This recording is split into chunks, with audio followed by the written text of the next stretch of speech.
नमस्ते दोस्तों। क्लास 8 के हिंदी के एनसीईआरटी में एक नए बुक को सम्मिलित किया गया है जिसका नाम है संक्षिप्त बुद्धचरित्र।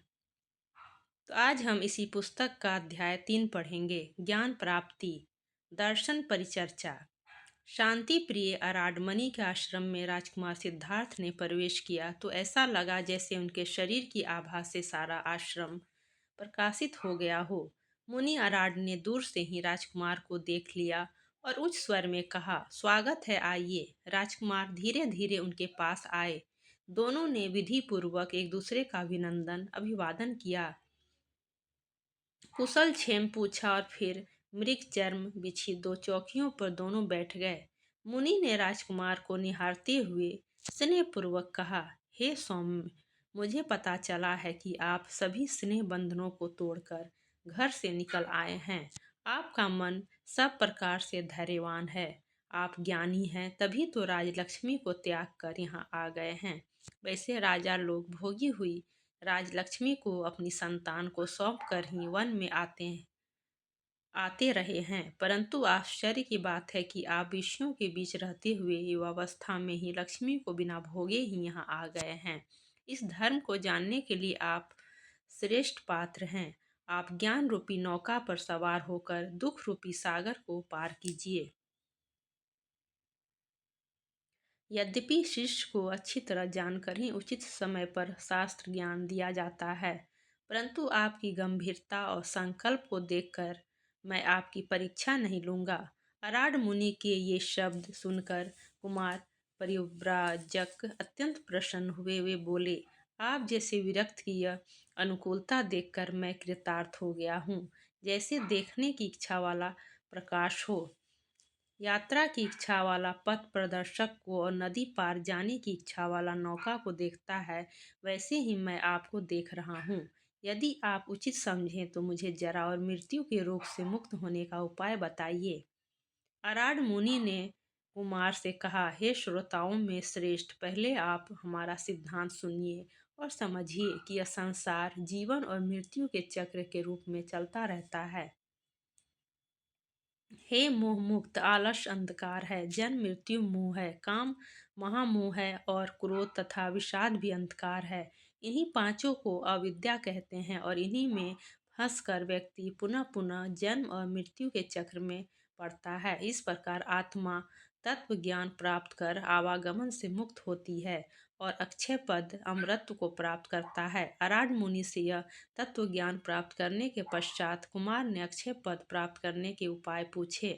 तब उन्होंने अनेक उपाय बताए और अंत में कहा, यदि आप संतुष्ट हों और उचित समझें तो इनका अनुपालन कीजिए, क्योंकि इन्हीं सिद्धांत का अनुसरण करके प्राचीन काल में अनेक ऋषि मुनियों ने मोक्ष प्राप्त किया है। अराड मुनि के प्रवचन सुनकर कुमार ने कहा, हे मुनि, मैंने आपसे उत्तरोत्तर कल्याणकारी मार्ग सुना, किंतु मैं इसे मोक्ष नहीं मान सकता। आत्मा के अस्तित्व को मानने पर अहंकार के अस्तित्व को भी मानना पड़ता है। मुझे आपकी ये बातें स्वीकार नहीं हैं। अराड मुनि के सिद्धांतों को सुनने के बाद भी कुमार को संतोष नहीं हुआ, अतः यह धर्म अधूरा है ऐसा मानकर वे उस आश्रम से निकल गए और अपने लक्ष्य की खोज में आगे बढ़ गए। अराड मुनि के आश्रम से निकलकर कुमार उद्रक ऋषि के आश्रम में गए। वहां भी आत्मा की सत्ता के विचार जानकर उन्हें संतोष नहीं हुआ, अतः परम पद पाने की इच्छा से उन्होंने उद्रक ऋषि का आश्रम भी छोड़ दिया और धीरे धीरे वे राजश्री गए के नगरी नामक आश्रम में गए। कुछ समय के बाद बोधिसत्व कुमार को एकांत विहार की इच्छा हुई, इसलिए उन्होंने निरंजना नदी के तट पर निवास किया। वहां उन्होंने 5 भिक्षुओं को देखा जिन्होंने अपनी इंद्रियों को वश में कर लिया था और वहीं रहकर तपस्या कर रहे थे। उन भिक्षुओं ने जब इस नवागत साधु को देखा तो वे उनके निकट आए और उनकी सेवा करने लगे। कुछ समय के बाद जन्म और मृत्यु का अंत करने के उपाय के रूप में बोधिसत्व ने निराहार रहकर कठोर तप प्रारंभ किया। वहां उन्होंने 6 वर्षों तक कठोर तप किया और उन अनेक उपवास व्रत किए। कठोर तपस्या के कारण वे कृशकाय हो गए। वे भोजन के रूप में कभी एक बेर, कभी एक तिल, कभी एक तंडुल का सेवन करते थे। इस कठोर तपस्या के कारण जैसे जैसे उनका शरीर कृश होता जाता था, उनके मुखमंडल का तेज बढ़ता जाता था। मैदा, मांस और रक्त से रहित और मात्र त्वचा और अस्थि वाला उनका शरीर फिर भी समुद्र के समान भरा भरा सा लगता था। कुछ समय के बाद उन्हें ऐसा लगने लगा कि इस प्रकार की कठोर तपस्या से व्यर्थ ही शरीर को कष्ट होता है। यह तामस धर्म न वैराग दे पाता है, न बोध, न मुक्ति। उन्हें ऐसी अनुभूति भी हुई कि दुर्बल व्यक्ति को मोक्ष नहीं मिल सकता। अतः वे शरीर बल वृद्धि के विषय में विचार करने लगे। उन्होंने सोचा, भूख प्यास और श्रम से अस्वस्थ मन के द्वारा मोक्ष भला कैसे प्राप्त हो सकता है। उन्हें लगा कि आहार तृप्ति से ही मानसिक शक्ति मिलती है। स्थिर और प्रसन्न मन ही समाधि पा सकता है तथा समाधि युक्त चित्त वाला व्यक्ति ही ध्यान योग कर सकता है। ध्यान योग के सिद्ध हो जाने के बाद साधक उस धर्म को प्राप्त करता है जिससे उसे दुर्लभ शांत अजर अमर पद प्राप्त होता है। उन्हें लगा कि मुक्ति का उपाय आहार पर ही आधारित है, अतः उन्होंने भोजन करने की इच्छा की। कठोर तपस तपस्या तपश्चर्या से बोधिसत्व अत्यंत कृशकाय और दुर्बल हो गए थे। फिर भी वे धीरे धीरे नैरंजना नदी की ओर गए, स्नान किया और तट की वृक्षों की शाखाओं का सहारा लेकर वे ऊपर आए। उसी समय निकट ही रहने वाले गोपराज की कन्या नंदबाला प्रसन्नतापूर्वक वहां आई। शंख जैसी गोरी बाहों वाली गोपबाला ने नीला वस्त्र धारण किया था और लग रही थी जैसे फेन मालाओं से युक्त यमुना प्रकट हो गई हो। नंद बाला ने पहले श्रद्धापूर्वक बोधिसत्व को प्रणाम किया, उन्हें पायस से परिपूर्ण पात्र प्रदान किया। इस प्रकार के सुभोज से तृप्त होकर उन्हें लगा कि वे अब बोधि प्राप्त करने में समर्थ हो गए हैं। बोधिसत्व के साथ रह रहे 5 भिक्षुओं ने जब उनका यह आचरण देखा तो उन्हें लगा कि अब यह मुनि भी धर्मच्युत हो गया है, इसलिए वे इन्हें छोड़कर चले गए। उन सब के चले जाने के बाद बोधिसत्व सिद्धार्थ ने बोधि प्राप्त करने के लिए दृढ़ संकल्प किया और वे पास ही एक अवस्थ पीपल वृक्ष के नीचे भूमि पर आसन लगाकर बैठ गए। तभी काल नामक एक सर्प प्रकट हुआ, क्योंकि उसे ज्ञात हो चुका था कि यह मुनि अवश्य ही बोधि प्राप्त करेगा। उसने पहले उनकी स्तुति की। काल सर्प ने कहा कि हे मुनि, आपके चरणों से आक्रांत होकर यह पृथ्वी बार बार डोल रही है। सूर्य के समान आपकी आभा सर्वत्र प्रकाशित है। आप अवश्य ही अपना लक्ष्य प्राप्त करेंगे। हे कमल लोचन, जिस प्रकार आकाश में नीलकंठ पक्षियों के झुंड आपकी प्रदक्षिणा कर रहे हैं और मंद मंद पवन प्रवाहित हो रही है, उससे लगता है कि आप अवश्य ही बुद्ध बनेंगे।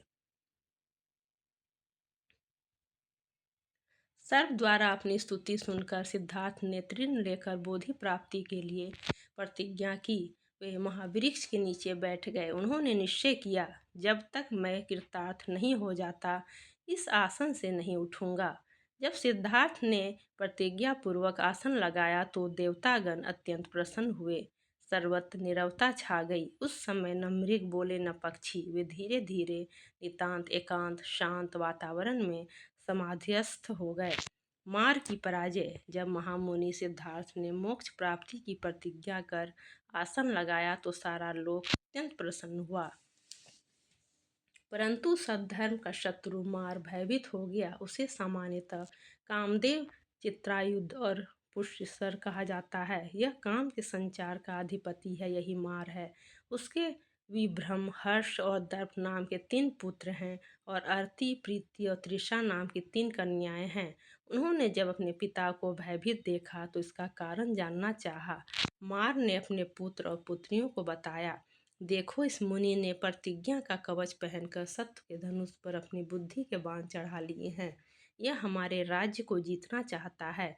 यही मेरे दुख और भय का कारण है। यदि यह मुझे जीत लेता है और सारे संसार को मोक्ष का मार्ग बता देता है तो राज्य सूना हो जाएगा। इसलिए यह ज्ञान दृष्टि प्राप्त करे उससे पहले ही मुझे इसका व्रत भंग कर देना चाहिए। अतः मैं भी अभी अपना धनुष बाण लेकर तुम सबके साथ इस पर आक्रमण करने जा रहा हूँ। इस प्रकार सारी स्थिति समझाकर मार अपने पुत्र पुत्रियों को साथ लेकर उसी अस्वस्थ वृक्ष के पास गया जहाँ महामुनि समाधि लगाकर विराजमान थे। उसने पहले महामुनि को ललकारा और फिर धनुष बाण हाथ में लेकर कहा, हे मृत्यु से डरने वाले क्षत्रिय, उठो, अपने क्षत्रिय धर्म का आचरण करो, मोक्ष का संकल्प छोड़ो, शास्त्रों और यज्ञों से लोक जीत कर इंद्र पद प्राप्त करो, नहीं तो मैं अपना बाण छोड़ दूंगा। मार की इस चेतावनी का जब मुनि पर कोई प्रभाव नहीं पड़ा तो उसने अपने पुत्रों और कन्याओं को आगे भेजा और अपना बाण छोड़ दिया, परंतु इसका भी कोई प्रभाव मुनि पर नहीं हुआ। तो वह बहुत दुखी हुआ। वह सोचने लगा, मैंने यही बाण शिव पर छोड़ा था तो एक बार विचलित हो गए थे, परंतु आज यह निष्फल कैसे हो गया है? क्या इस मुनि के हृदय नहीं है, अथवा यह बाण वह बाण नहीं रहा जिसने शिव को पराजित किया था? इस प्रकार सोचते हुए उसने अपनी सेना को याद किया। तत्काल उसकी विकराल सेना उपस्थित हो गई। महामुनि के चारों ओर विचित्र और भयंकर आकृति वाले जीवों की भीड़ सी लग गई। वे विविध प्रकार की रूप सज्जा धारण किए हुए थे। उनमें से कुछ त्रिशूल घुमा घुमा कर नाच रहे थे, कुछ गदा हाथ में लिए इधर उधर कूद रहे थे और सांड की तरह हुंकार रहे थे। रात्रि के प्रारंभ में ही शाक्य मुनि और मार के बीच होने वाले युद्ध के कारण सारा आकाश मलिन हो गया। पृथ्वी कांपने लगी और दिशाएं जलने लगी। उस समय भयंकर झंझावात प्रवाहित होने लगा। आकाश में उस समय न तारे थे और न चंद्रमा था। चारों ओर घनघोर अंधकार छा गया। इन सब के बीच साक्य मुनि उसी प्रकार स्थिर चित्त बैठे रहे जिस प्रकार गायों के बीच में सिंह निश्चित भाव से बैठा रहता है। मार ने तब अपनी सेना को आक्रमण करने का आदेश दिया और कहा कि महर्षि को भयभीत करो जिससे इसका ध्यान भंग हो जाए।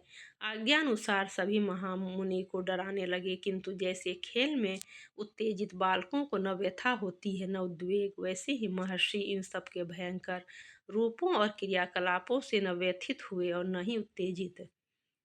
जब मार के किसी सैनिक ने अपनी आंखें तरेर कर महामुनि पर गदा से प्रहार किया तो उसका गदा सहित हाथ ही जकड़ कर रह गया। किसी ने शिला और किसी ने वृक्ष उठाकर उन पर प्रहार करना चाहा तो स्वयं ही गिर गए।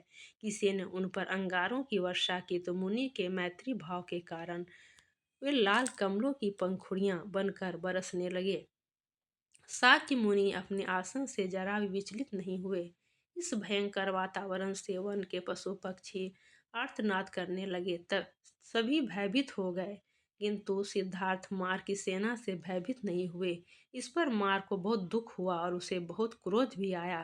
तभी किसी अदृश्य जीव ने आकाश से प्रकट होकर मार से कहा, तुम व्यर्थ ही क्यों परिश्रम कर रहे हो? जैसे सुमेरु पर्वत को हवा हिला नहीं सकती, वैसे ही तुम और तुम्हारे भूतगण इस महामुनि को विचलित नहीं कर सकते। चाहे अग्नि अपनी उष्णता छोड़ दे, चाहे जल अपना द्रवत्व त्याग दे, चाहे पृथ्वी अपनी कक्षा छोड़ दे, लेकिन अपने पूर्व जन्मों के पूर्ण प्रताप से यह मुनि अपना निश्चय नहीं छोड़ेगा। यह मुनि शारीरिक और मानसिक रोगों से पीड़ित सारे जगत का महावैद्य है। तुम इसके कार्य में विघ्न न डालो। उस अदृश्य जीव ने आगे कहा, देखो, क्षमा रूपी जटा, धैर्य रूपी दृढ़ मूल, चरित्र रूपी पुष्प, बुद्धि रूपी शाखा और धर्म रूपी फल देने वाला यह वृक्ष उखाड़ने योग्य नहीं है। बोधि प्राप्ति के लिए जो कार्य पहले इन्होंने किए हैं उनकी सिद्धि का समय अब आ गया है। यह स्थान भी वही है जहाँ प्राचीन काल में अनेक मुनियों ने साधना की है। यह स्थान भूतल की नाभि है। ऐसी श्रेष्ठ भूमि पृथ्वी पर अन्यत्र नहीं है जो इस महामुनि की समाधि के वेग को सह सके। इसलिए हे मार, तुम व्यर्थ परिश्रम मत करो, जाओ, शोक मत करो और शांति प्राप्त करो। अपने सभी प्रयत्नों को विफल होते देखकर और इस अदृश्य जीव की ये बातें सुनकर मार अत्यंत खिन्न हुआ और वहां से शीघ्र भाग गया। जैसे अपने सेना नायक के मारे जाने पर सैनिक भाग जाते हैं, वैसे ही मार के जाने के बाद उसके सारे भूतगण भाग गए और मार पर महर्षि की विजय हो गई। मार पर महर्षि की विजय होते ही सारा आकाश चंद्रमा से सुशोभित हो गया। सुगंधित जल सहित पुष्पों की वर्षा होने लगी। दिशाएं निर्मल हो गईं। बुद्धत्व प्राप्ति। मार और मार की सेना को धैर्य से पराजित करके शाक्य मुनि ने परम तत्वों को जानने की इच्छा से ध्यान लगाया। ध्यान की समस्त विधियों पर पूरा अधिकार प्राप्त करने के बाद रात्रि के प्रथम प्रहर में उन्होंने अपने पूर्व जन्मों की परंपरा का स्मरण किया। मैं कहाँ कहाँ कब कब अवतीर्ण हुआ हूँ, इस प्रकार उन्होंने सहस्त्रों जन्मों का प्रत्यक्ष स्मरण किया। अपने उन अवतारों में उन्होंने जो दया कर्म किए थे और जिस प्रकार मृत्यु प्राप्त की थी, उन सब का प्रत्यास्मरण किया। उन्हें अनुभूति हुई कि यह सारा संसार केले के गर्भ के समान नितांत निस्सार है। द्वितीय प्रहर में उस महामुनि ने दिव्य चक्षु प्राप्त किए। उन्होंने नीच ऊंच कर्म करने वाले प्राणियों के उत्थान पतन का प्रत्यक्ष अनुभव किया, जिससे उनकी दयालुता और भी बढ़ गई। उन्होंने पाप कर्म करने वालों की नारकीय वेदना और पीड़ा का अनुभव कर दुख का साक्षात्कार किया। उन्होंने देखा कि कर्म बंधनों से बंधे हुए प्राणी किस प्रकार दुख भोगते हैं पर मर नहीं पाते, और जब मरते हैं तो कैसे ये प्राणी निम्न योनियों में पुनः जन्म ग्रहण कर दुख भोगते हैं। उन्होंने अनुभव किया कि संसार में छोटे बड़े सभी जीव भूख और प्यास जनित दुखों से पीड़ित हैं। कुछ जीव हैं जो नरक के समान गर्भ नामक सरोवर में गिरकर मनुष्य के रूप में जन्म लेकर दुख भोगते हैं। कुछ जीव हैं जो पुण्य कर्म करके स्वर्ग जाते हैं और वहाँ काम की ज्वाला में जलते हैं और तृप्त होने के पूर्व ही स्वर्ग से गिर जाते हैं। उन्होंने जन्म जरा और मृत्यु के मूल कारणों का साक्षात्कार किया। उन्हें लगा जैसे वायु के योग से अग्नि का एक कण भी सारे वन को जला देता है, वैसे ही तृष्णा युक्त काम कर्म रूपी जंगल को जलाता रहता है। उन्होंने ध्यान में समझा कि तृष्णा का मूल कारण वेदना है, जो इंद्रियों वस्तुओं और मन के संयोग से उत्पन्न होती है। उन्हें बोध हुआ कि अविद्या के नष्ट होने पर ही संस्कार क्षीण होते हैं और परम पद का मार्ग प्रशस्त होता है। उन्हें प्रतीति हुई कि उन्हें अब पूर्ण मार्ग का ज्ञान हो गया है। रात्रि के चतुर्थ चतुर्थ प्रहर में जब सारा चराचर जगत शांत था, महाध्यानी मुनि ने अविनाशी पद प्राप्त किया और वे सर्वज्ञ बुद्ध हो गए। जैसे ही शाक्य मुनि बुद्ध हुए, सारी दिशाएं सिद्धों से दीप्त हो गईं और आकाश में धुंधुंभी बजने लगी। बिना बादल बरसात होने लगी, मंद मंद पवन प्रवाहित होने लगी, वृक्षों से फल फूल बरसने लगे और स्वर्ग से पुष्प वर्षा होने लगी। चारों ओर धर्म छा गया। इक्ष्वाकु वंश के मुनि ने सिद्धि प्राप्त कर ली और वे बुद्ध हो गए। यह जानकर देवता और ऋषिगण उनके सम्मान के लिए विमानों पर सवार होकर उनके पास आए और अदृश्य रूप में उनकी स्तुति करने लगे। ध्यानावस्थित होकर महात्मा बुद्ध ने जीवन मरण के कार्य कारण संबंधों को भली भांति जान लिया था और मुक्ति प्राप्त कर ली थी। इस मुक्तावस्था में वे 7 दिनों तक बैठे रहे। तभी उन्हें जगत को बोध प्रदान करने की अपनी प्रतिज्ञा का स्मरण हुआया। तभी तो देवता आए और उन्होंने निवेदन किया कि हे भवसागर को पार करने वाले मुनि, आप इस दुखी जगत का उद्धार कीजिए। जैसे धनी धन बांटता है, वैसे ही आप अपने गुण और ज्ञान को बांटिए। महात्मा बुद्ध ने देवताओं की प्रार्थना स्वीकार की। तभी अन्य दिशाओं से देवतागण आए और उन्होंने महामुनि को भिक्षा पात्र दिया। निकट से जाने वाले एक सार्थवा के 2 श्रेष्ठियों ने उन्हें भिक्षा प्रदान की। तब उन्होंने आराड और उद्रक का स्मरण किया, परंतु तब तक वे दिवंगत हो चुके थे। अतः उन्होंने उपदेश देने के लिए उन 5 भिक्षुओं का स्मरण किया जो उन्हें तप से भ्रष्ट मानकर छोड़कर चले गए थे। इस तरह संसार के अज्ञान रूपी अंधकार को मिटाने के लिए महात्मा बुद्ध ने काशी जाने की इच्छा की। वे अपने आसन से उठे और उन्होंने अपने शरीर को इधर उधर घुमाया और बोधि वृक्ष की ओर प्रेम से देखा। तो बच्चों, अगर आप हमारे चैनल पर नए हैं तो चैनल को लाइक करें, सब्सक्राइब करें और अपने दोस्तों को शेयर करें।